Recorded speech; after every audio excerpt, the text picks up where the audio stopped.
আমার স্ত্রী আমার সাথে থাকলে কখনো মাতৃত্বের সুখ পাবে না, তাই রিপোর্ট পাওয়ার ঠিক 2 ঘন্টার ব্যবধানে সে আমাকে রেখে চলে যায়।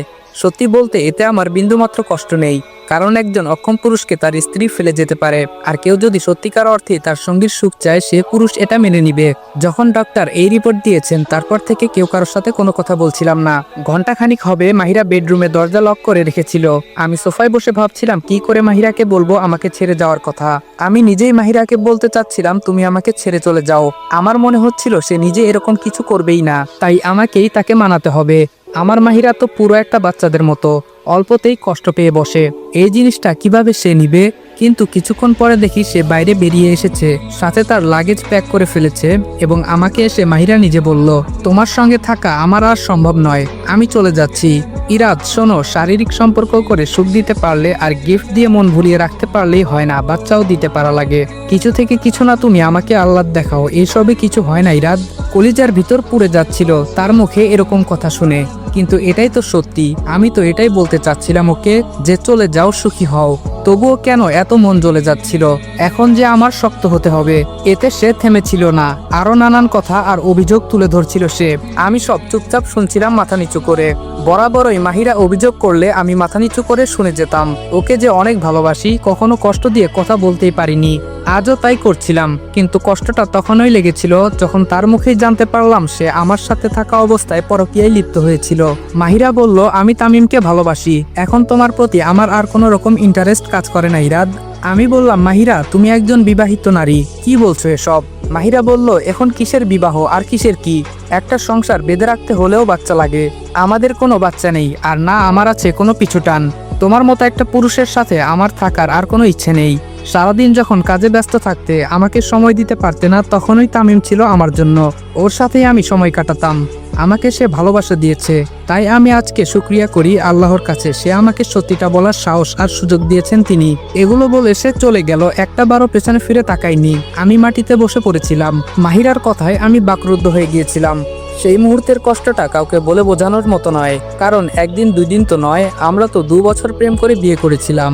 2.5 বছর আমাদের বৈবাহিক সম্পর্ক ছিল। ভালোবাসতে তাকে আমি কখনো কার্পণ্য করিনি। তার বলা প্রত্যেকটা কথা আমি শুনেছি, তাকে খুশি রাখার চেষ্টা করেছি সর্বদা। তারপরেও কেন সে আমাকে এভাবে ধোঁকা দিল?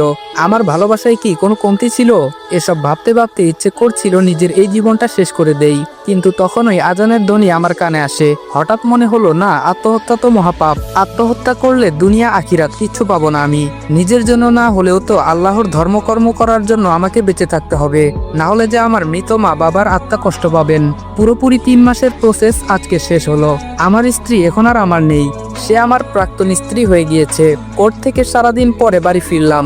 শেষবারের মতো মাহিরার চেহারাটা দূর থেকে দেখেছিলাম। তাকে তামিম ছেলেটার পাশে খুব হাসি খুশি দেখাচ্ছিল। কেন যেন বাড়ি ফেরার পর থেকেই হাত পা নিস্তেজ হয়ে আসছে। আবহাওয়াটা আজকে বেশ গরম ছিল। আষাঢ় মাস কেউ বলবে না। কোনো রকমে গোসলটা সেরে আসলাম। মাগরিবের আজানের মধুর ধ্বনি চারদিকে ছড়িয়ে পড়েছিল। আজান শেষে নামাজ পড়ে কোনো মতে এসে বিছানায় গা এলিয়ে দিলাম। মনের ভিতরটা হাহাকার করছে, সবকিছু অসহ্য লাগছে। বাসায় আমি একা থাকি, মা বাবা যাওয়ার পরে আর কেউ নেই আমার। এখন কোনো কাজের লোকও তেমন রাখি না। মাহিরা যাওয়ার পরে ড্রাইভার, কুক 2 জনকেই বাদ দিয়ে দিয়েছি। শুধু আছে একজন বুয়া, যে সবকিছু দিনে এসে করে চলে যায়। আমি সারাদিন অফিসেই পড়ে থাকি, রাতে এসে বাসায় ঘুমাই শুধু। এখানে যে প্রতিটি কোনায় কোনায় মাহিরার স্পর্শ, আমি এসব ভুলে কি করেই বা থাকবো? আল্লাহকে প্রতি মুহূর্তে বলি, আমাকে তুমি শান্তি দাও, এই কষ্ট আর যে নিতে পারি না।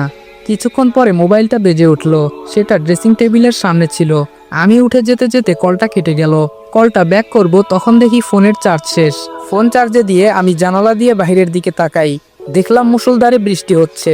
বাইরে ঠিকভাবে কিছু দেখাও যাচ্ছে না। এই গরম, এই ঝড়, আল্লাহ পাক মহান। কখন কি হয় কেউ তা বলে বোঝাতে পারে না। এইসব ভাবছিলাম, হঠাৎ কলিং বেলের আওয়াজ পেলাম। ডুপ্লেক্স বাড়ি হবার কারণে আমার বেশ খানিকটা সময় লেগে গেল উপর থেকে নিচে নেমে দরজা খুলতে। দরজাটা খোলার সাথে সাথেই একটা মেয়ে কান্না করতে করতে আমার বুকে ঝাপটে পড়লো। সে আমাকে এমনভাবে জড়িয়ে ধরে রেখেছে যেন তার অনেক দিনের হারানো কিছু সে ফিরে পেয়েছে। কয়েক সেকেন্ডের ভিতরে এমন কিছু ঘটে যাওয়াতে আমি সম্পূর্ণ স্তব্ধ হয়ে যাই। কোনো মেয়ে হঠাৎ করে যদি একটা অচেনা ছেলের বুকে আশ্রয় পড়ে বাচ্চাদের মতো কান্না করতে থাকে, এতে যে কোনো মানুষেরই অবাক লাগে। লাগবে। আর যদি এটা নিজের সাথেই ঘটে তাহলে তো আর কিছু বলার বাকি থাকে না। আমি আপাতত বিস্ময়ের চূড়ান্ত পর্যায়ে আছি এবং মেয়েটি আমাকে শরীরের সমস্ত শক্তি দিয়ে ধরে রেখেছে। তার হাত পা কাঁপছে।